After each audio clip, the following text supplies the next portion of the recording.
c'est la formation continue de l'avocat, car en effet, nous sommes convaincus que l'avocat ne peut être utile à son client et à la société que s'il améliore son savoir et ses connaissances. Et cette amélioration qui conditionne l'obligation de compétence passe essentiellement et nécessairement par la formation continue. Vous, ce matin, pour la session de formation organisée par le Centre international de formation des avocats francophones d'Afrique, en collaboration avec les barreaux de Matete et de Gombe. Qui dit formation, dit compétence. Or, la compétence est la qualité première dont doit faire preuve chaque avocat afin de mieux répondre aux exigences de chaque dossier.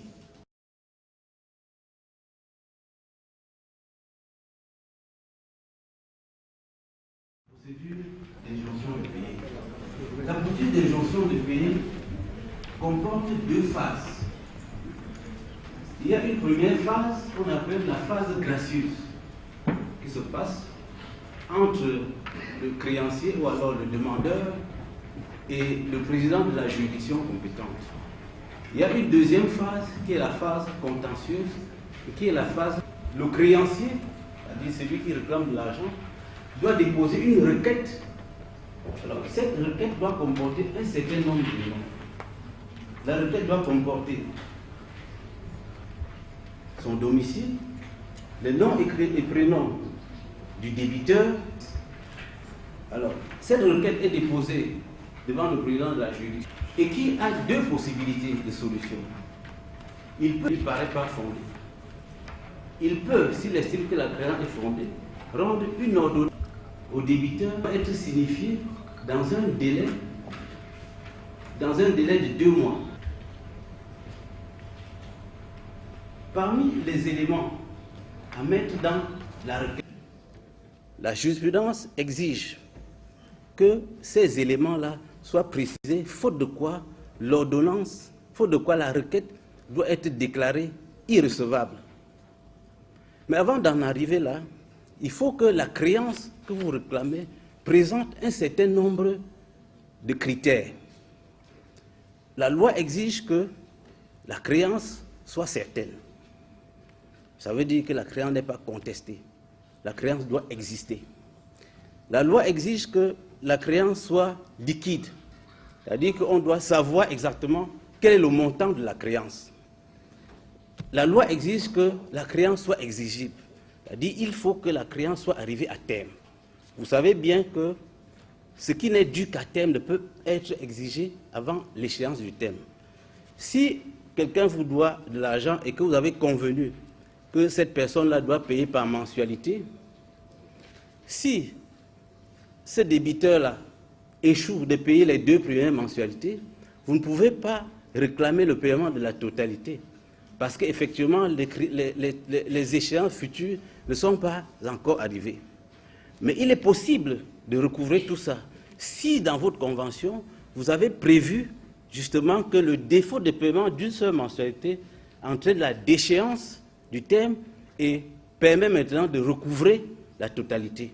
En dehors de cette hypothèse-là, vous ne pouvez pas. Donc voilà les trois critères de la créance. Mais il faut également que la créance ait une origine contractuelle ou alors que la créance résulte d'un effet de commerce ou d'un chèque sans provision. L'origine contractuelle de la créance, justement, doit être manifestée ou concrétisée par une convention qui peut être écrite ou pas, mais qui fait ressortir quand même que les deux parties ont été d'accord. On a vu des injonctions de payer être rendues sur la base des reconnaissances de dettes. La jurisprudence de la Cour commune de justice et d'arbitrage exige justement que cette reconnaissance de la dette-là comporte l'acceptation du débiteur. Alors, si vous présentez une reconnaissance de dette qu'on signe parfois dans les commissariats et qui n'est pas contresignée par le débiteur, ce n'est pas valable. Par contre, s'il y a une reconnaissance de dette que le débiteur a signée, c'est valable pour que vous puissiez justement obtenir une ordonnance d'injonction de payer. Il faut que la créance résulte d'un chèque ou d'un effet de commerce. Mais là également, il faut justifier que l'effet présenté à l'encaissement n'a pas été payé. Et la preuve du défaut de paiement n'est pas le document d'impayé qui vous est délivré par la banque. C'est le protêt qui doit être établi par un huissier de justice, qui est un acte authentique, qui va caractériser le défaut de paiement. Et en ce moment-là, vous pouvez, n'est-ce pas, obtenir une injonction de payer. Nous avons vu un dossier une fois où un haut fonctionnaire, en tout cas un magistrat, qui avait bénéficié justement de la largesse d'un homme d'affaires qui lui avait émis un chèque, lequel chèque n'avait pas pu être payé, et entre-temps, ce monsieur est décédé. Alors, ce magistrat qui avait cessé de travailler a initié une procédure pour recouvrer le chèque. Mais malheureusement pour lui, justement, il n'avait pas la preuve de ce que le chèque n'avait pas été payé, en tout cas, de ce qu'il y avait eu refus du paiement. La procédure est arrivée jusqu'au niveau de la Cour suprême. Mais il justifiait le chèque par le fait qu'il a rendu de très bons services à cet homme d'affaires et qui, pour l'encourager pour la résistance à la corruption, il lui a émis un chèque. Alors, la Cour avait cassé la décision, avait rejeté son pouvoir, en tout cas, mais sur le motif qu'il n'y avait pas la preuve de ce qu'il y avait refus de paiement. Moi, je pense que dans cette hypothèse, on aurait pu même dire que la cause du chèque était illicite. Parce qu'au-delà même du fait que la date n'était pas, au-delà du fait que la preuve n'était pas rapportée, il y avait quand même un problème de licéité. Parce que vous ne pouvez pas dire quand même qu'on vous a rémunéré parce que vous avez résisté à la corruption. Donc voilà, lorsque la créance remplit ces conditions-là, vous pouvez donc la soumettre à la procédure d'injonction de payer. Si le président de la Cour rend une décision de rejet, alors cette décision-là n'est pas susceptible de voie de recours. Même comme l'article 5 semble dire quand même qu'on peut faire former les voies de recours de droit commun. Mais je pense que dans ce cas, vous n'avez pas intérêt à exercer un recours dans la mesure où le rejet est souvent manifesté simplement par une mention inscrite sur la requête pour dire rejet, mais avec le motif du rejet. Alors vous pouvez rectifier et revenir déposer sans que ça pose problème. Donc on ne peut pas avoir intérêt, en tout cas, à exercer une voie de recours.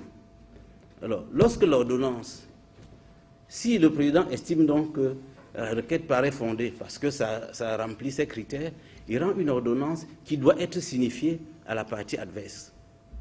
La signification de l'ordonnance d'injonction de payer doit obéir quand même à un certain nombre de critères pour être valable. Mais le critère le plus essentiel, c'est la signification de l'ordonnance à personne ou à domicile. Alors, qu'est-ce que nous devons entendre par signification à personne ou à domicile? Signification à personne ou à domicile signifie que le débiteur est personnellement touché.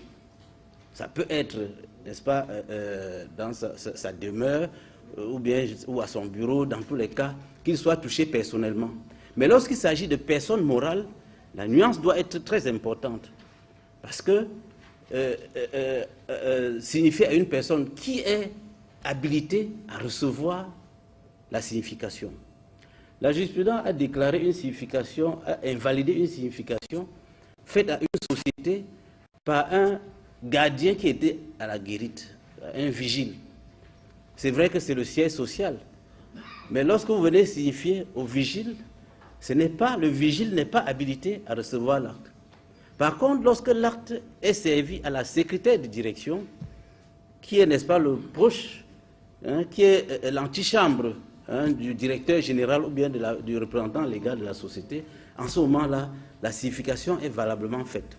Alors, l'intérêt de cette précision réside dans le point de départ également du délai pour former opposition. Parce que vous avez 15 jours pour former opposition. Et ce délai-là court à compter du jour où vous avez été touché par l'acte. Mais il y a une nuance, il y a un tempérament que la Cour, que l'acte uniforme a apporté. L'acte uniforme a dit que lorsque vous n'avez pas reçu personnellement la signification, le point de départ du délai d'opposition court à compter du jour où vous recevez le premier acte d'exécution. Parce qu'on a vu des cas où les bénéficiaires d'ordonnances d'injonction de payer essayaient de contourner la signification normale et passaient par des huissiers pour faire des significations qu'on appelle apoto, des significations irrégulières, pour attendre le moment venu, aller maintenant avec l'ordonnance revêtue de la formule exécutoire sous prétexte justement que le débiteur n'a pas formé opposition. Alors, si vous n'avez pas reçu et qu'il vient pour exécuter, vous formez opposition à compter de cet acte-là. Et cette opposition-là est recevable. Parce qu'on estime que, effectivement, alors même si l'ordonnance est revêtue déjà de la formule exécutoire, le tribunal qui a reçu, le tribunal que vous saisissez en opposition va pouvoir justement réexaminer le dossier. Alors, il y a une obligation qui incombe également à celui qui fait la signification. Il doit dire dans cette signification-là que le débiteur dispose d'une option. Soit il paye dans les 15 jours, soit il paye, soit il forme opposition. Et il doit être sommé également, dans cette signification-là, de prendre connaissance des pièces au greffe. C'est l'occasion donc de préciser que lorsque vous déposez une requête aux fins d'injonction de payer, vous déposez également des pièces. Alors, le président du tribunal examine les pièces, il rend l'ordonnance et le greffe vous restitue les originaux et conserve les copies. C'est cette copie-là qu'il revient au débiteur de venir justement consulter pour pouvoir, n'est-ce pas, former opposition. Alors, s'il estime qu'il peut payer, il n'y a pas de problème, il paye. Mais s'il estime qu'il a des éléments à faire valoir sur cette créance-là, il forme opposition. Et cette opposition-là obéit également à un certain nombre d'obligations. Il doit former opposition dans les 15 jours et il doit le faire également dans une certaine orthodoxie. Il doit faire un acte d'opposition avec assignation. Dans le même acte, c'est-à-dire dans le même acte, il doit, n'est-ce pas, s'opposer à la créance et il doit en même temps servir assignation. Alors, il y a des débiteurs qui ont formé opposition par acte séparé. C'est-à-dire qu'il s'en va déposer une opposition au greffe et après il fait une assignation. Là, c'est deux actes différents et en ce moment-là, vous êtes déchu de votre opposition. Les textes sont vraiment, et la jurisprudence même est assez rigoureuse sur cette question-là. Il faut faire dans un seul et même acte. On a eu un cas où l'adversaire a soulevé le fait qu'il avait fait par acte séparé, mais la Cour a estimé que c'est pas des actes séparés. Donc il faut former opposition dans un seul et même acte. Et en ce moment-là, le tribunal, et à l'issue de la conciliation, il y a également deux possibilités. Il peut être revêtu de la formule exécutoire et en ce moment-là, alors le président va rendre un jugement. Il va rendre un jugement. Dans la pratique, échange de conclusions. Alors la question s'est posée de savoir si le juge n'a pas observé le préliminaire de conciliation. Estimé que du moment où la loi n'a prévu aucune sanction, mais elle a nuancé quand même sa position en disant que si une partie si cette preuve-là n'est pas apportée, on ne peut pas invalider la décision.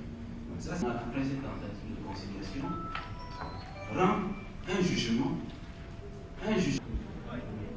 mais dans un délai de 30 jours. La forme de l'appel peut ne pas être la même. Parce que vous avez des pays où l'appel se fait par requête, des pays où ça se fait par déclaration au greffe. Alors, sa décision. Mais lorsqu'il a rendu sa décision, il y a un problème qui peut se poser. Selon, parce que l'article 14 de l'acte uniforme dit que une base, n'est-ce pas, de justification de la créance. Le jugement ne contenant aucun montant, comment est-ce qu'on peut expliquer en ce moment? C'est une réponse. Parce que lorsqu'il dit que le jugement sur opposition, alors ce problème s'est posé à la Cour qui a rendu une décision très convaincante, mais disons, cette proposition a été déclarée irrecevable. Alors, il a formé un appel. Et là, il prend le jugement. En tout cas, il s'en va voir le greffier qui refuse d'apposer la formule exécutoire sur l'ordonnance. Et c'était à raison, puisque le texte n'est plus. Il va être non mis à exécution. Le greffier a refusé d'apposer la formule exécutoire qui ne comporte pas saisie attribution de créance. Alors, le premier juge, le juge de l'exécution, mais en appel, le juge d'appel a estimé que n'y avait aucun montant. Alors, un montant comment alors l'affaire est arrivée au niveau de la cour de Qatar. On ne peut pas reprocher, la forfaiture qu'il y a eu. Mais il faut déjà comprendre que voilà les éléments qui constituent l'injonction de payer. Mais il y a une critique quand même à faire. C'est que lorsque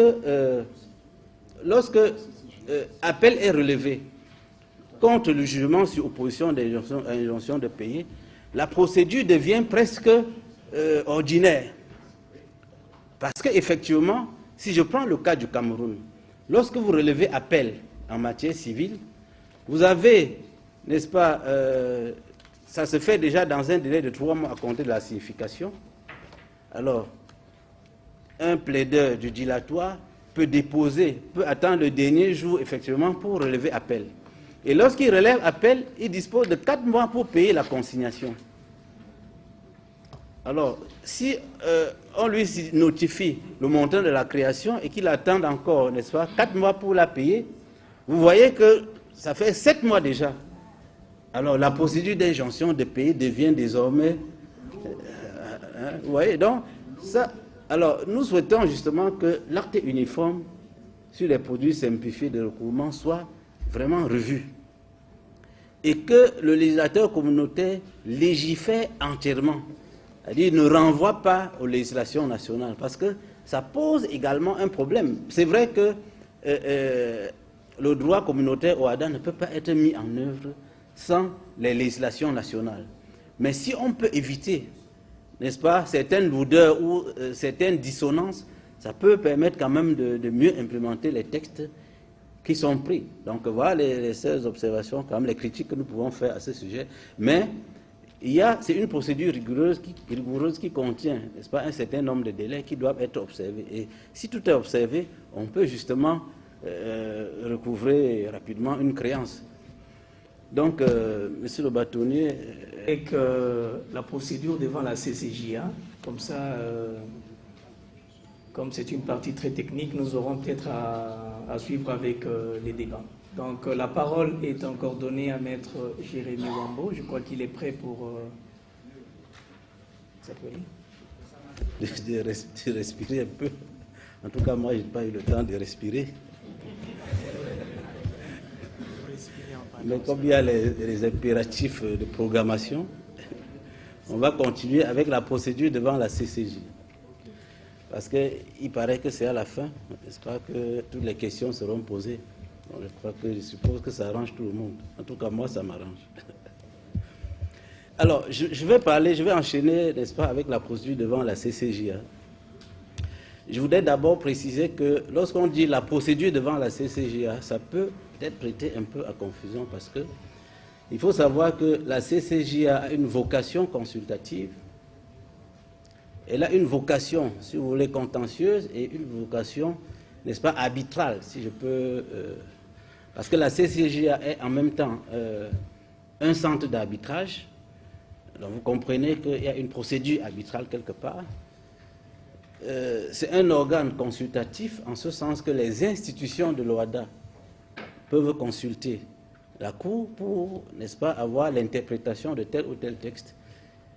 Et il y a également la procédure contentieuse. Et je pense que lorsqu'on dit procédure devant la CCJA, c'est sous-entendu la procédure contentieuse, je crois en tout cas. Alors, ce qu'il faut savoir déjà, c'est que la CCJA est une cour de cassation. C'est une cour de cassation qui n'est pas la cour de cassation ordinaire. L'originalité de la CCJA réside dans le fait que la CCJA ne se borne pas simplement à vérifier si le droit a été appliqué, mais la CCGA également peut rentrer dans les faits, notamment en exerçant son pouvoir d'évocation. Parce que lorsque la CCGA a cassé, elle ne renvoie pas, comme ça se fait dans nos pays, elle statue. C'est ça qu'on appelle évocation, et c'est ça qui pose beaucoup de problèmes.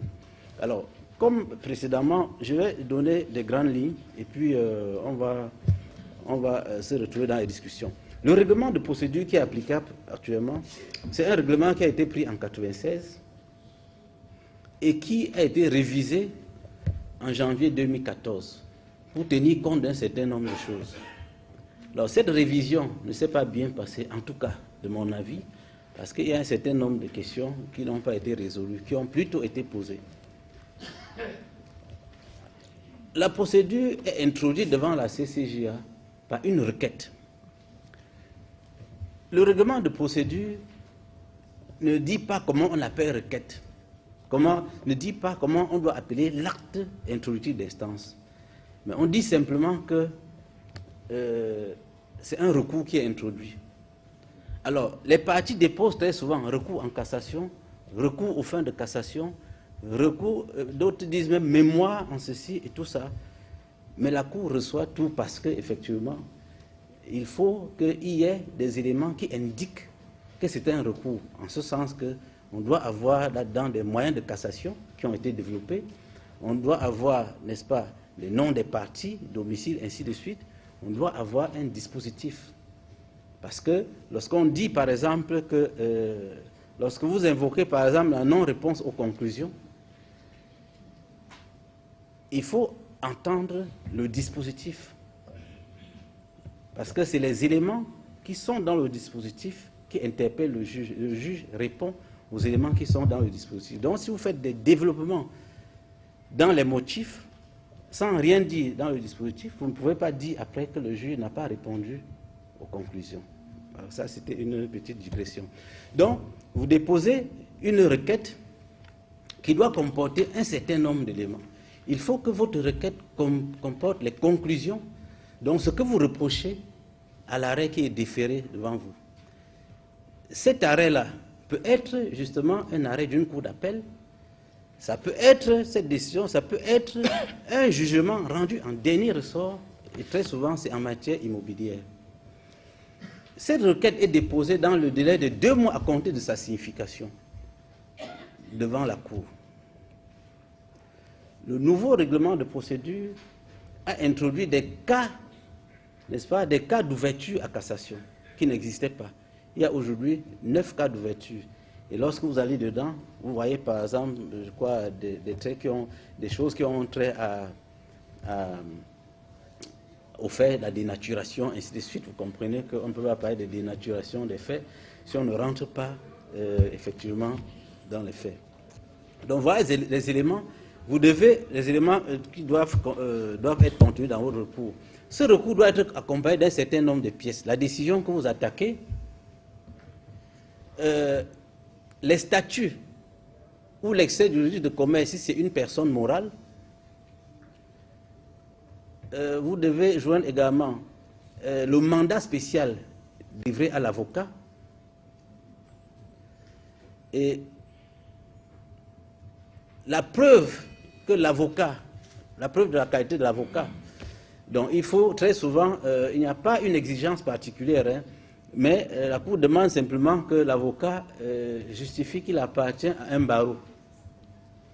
Il justifie qu'il appartient à un barreau, il peut déposer un recours. Alors il y a également, vous pouvez fournir également le procès verbal ou bien l'acte de signification de la décision. Mais c'est une pièce qui, à mon avis, n'est pas importante. Elle n'est importante que s'il y a contestation sur l'effectivité de la signification. Puisqu'en réalité, que vous ayez signifié ou pas, ce n'est pas une condition de recevabilité du recours. Je me fais comprendre, ce n'est pas une condition. On a vu des cas où l'adversaire est venu estimer que le recours est irrecevable parce que il est fait avant la signification.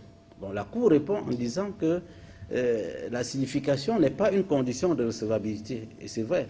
Vous ne pouvez produire l'acte de signification que si vous voulez démontrer que votre adversaire, n'est-ce pas, a formé son recours hors délai.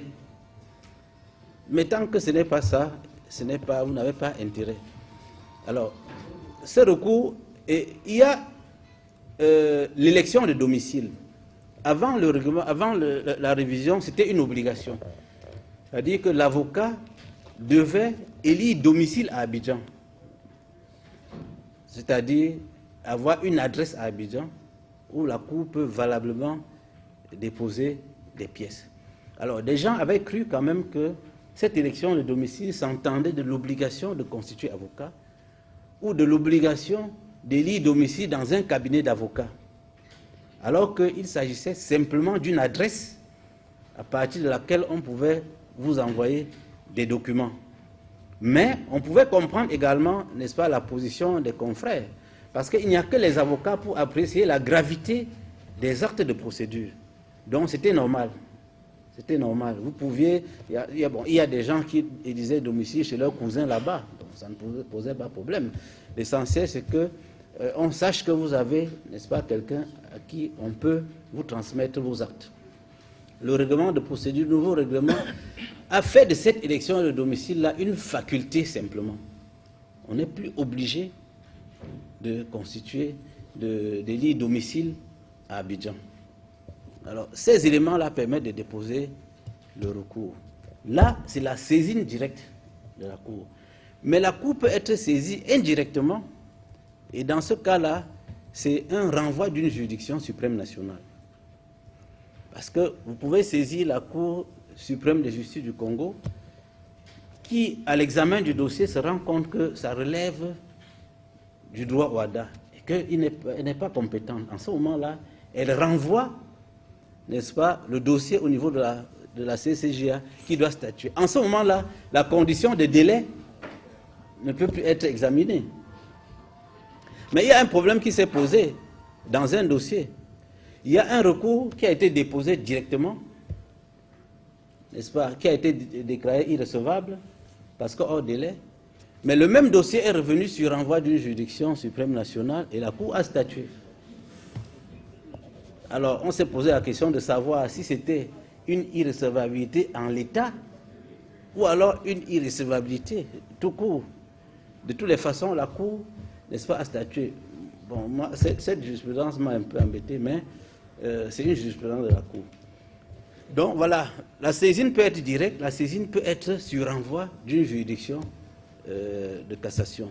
Alors, lorsque les conditions relatives aux pièces ne sont pas remplies, la Cour déclare votre recours irrecevable.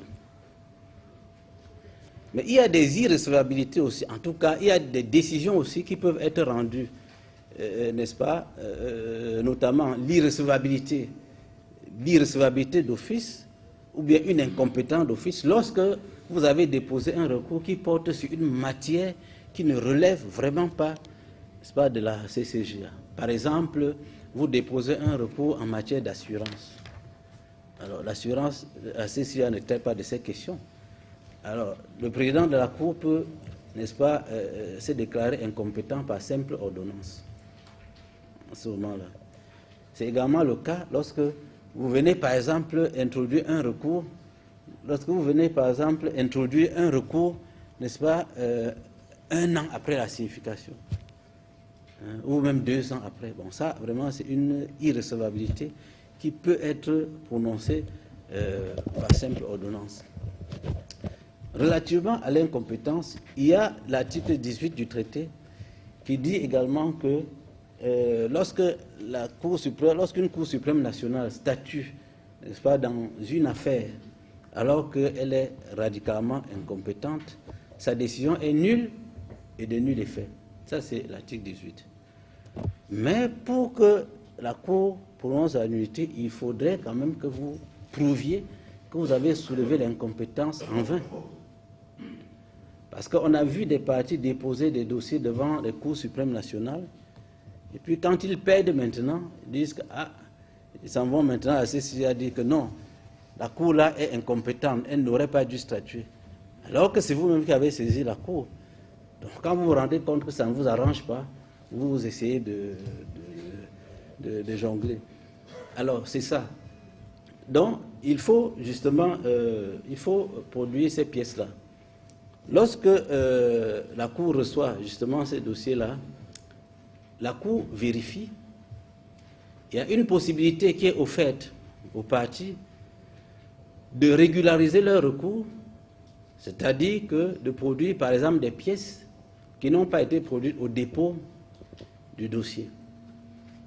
Avant la révision, il revenait au greffier en chef d'écrire à la partie concernée pour justement que cette partie-là régularise son recours.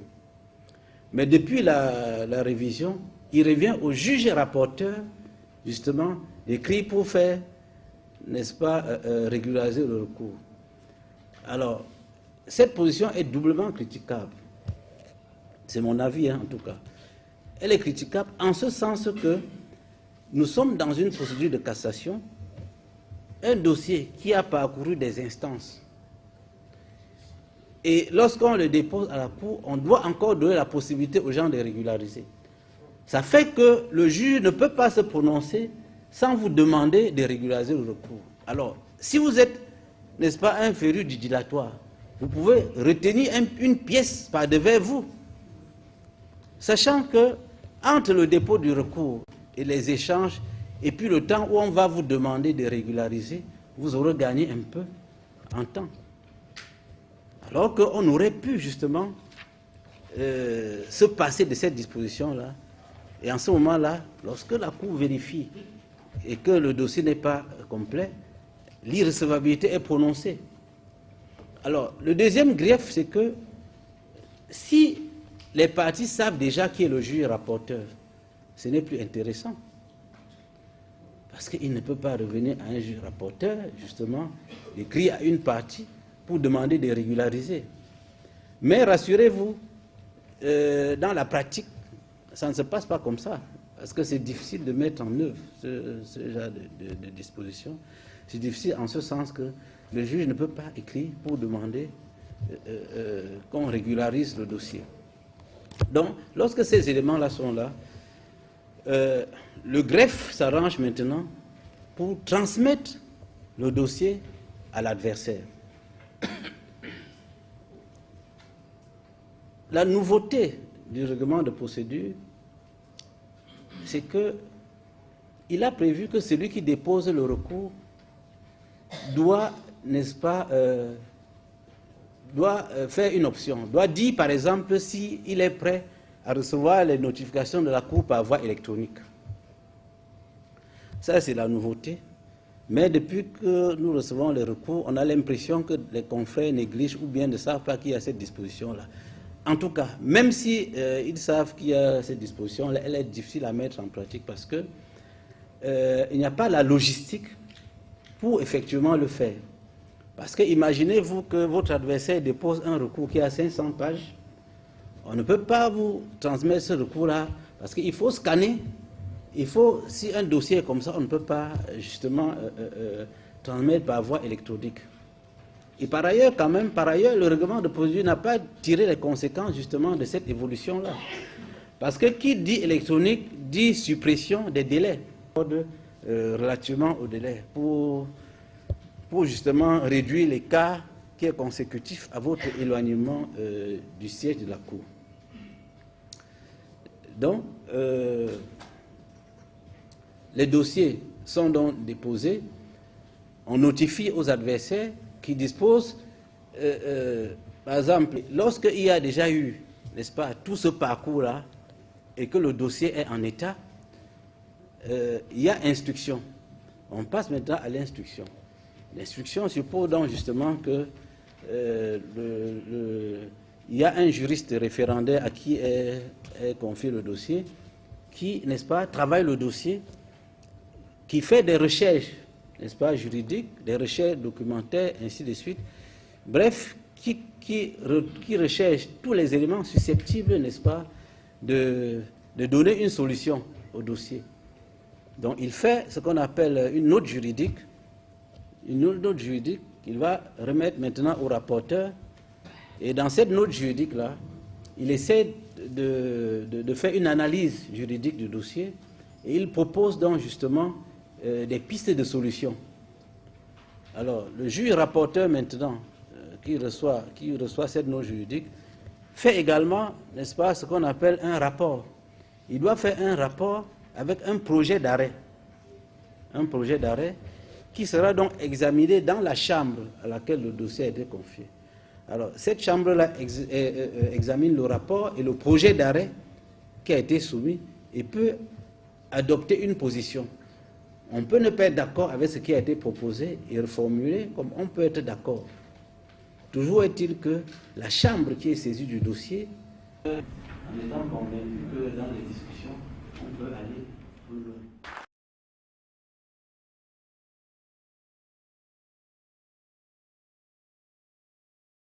Bon, d'abord, il faut considérer que c'est une démarche à considérer.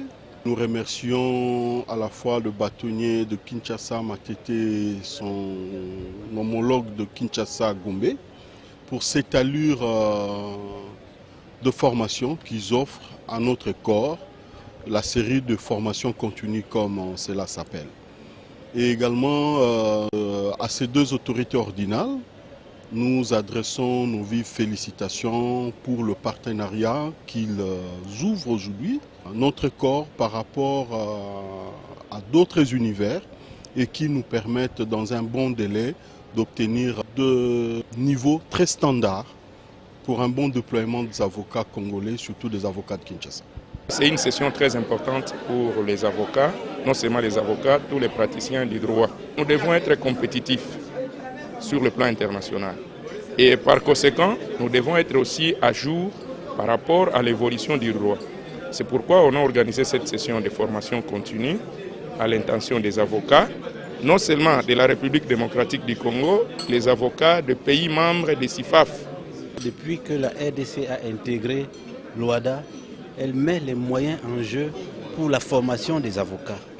Il ne se passe pas de jour sans qu'il y ait de formation en RDC. Et moi, je suis très content d'assister tout le temps, de venir partager cette connaissance-là avec les confrères. Le barreau de Matete, le barreau de Gombe, c'est deux barreaux qui sont très dynamiques. Et depuis un certain nombre d'années déjà, depuis je crois 3 ans, je suis invité dans le cadre des journées du barreau pour justement partager les connaissances avec les confrères. Et je suis toujours émerveillé de voir que vraiment ces barreaux sont soucieux de la formation de leurs membres. Je tiens à remercier les autorités ordinales qui ont pris cette initiative de pouvoir mettre à notre disposition ces connaissances qui serviront à nous mettre à niveau pour que nous puissions être compétitifs dans ce monde juridique qui est toujours remis en niveau à tout instant. Les justiciables attendront de nous des services rendus avec compétence.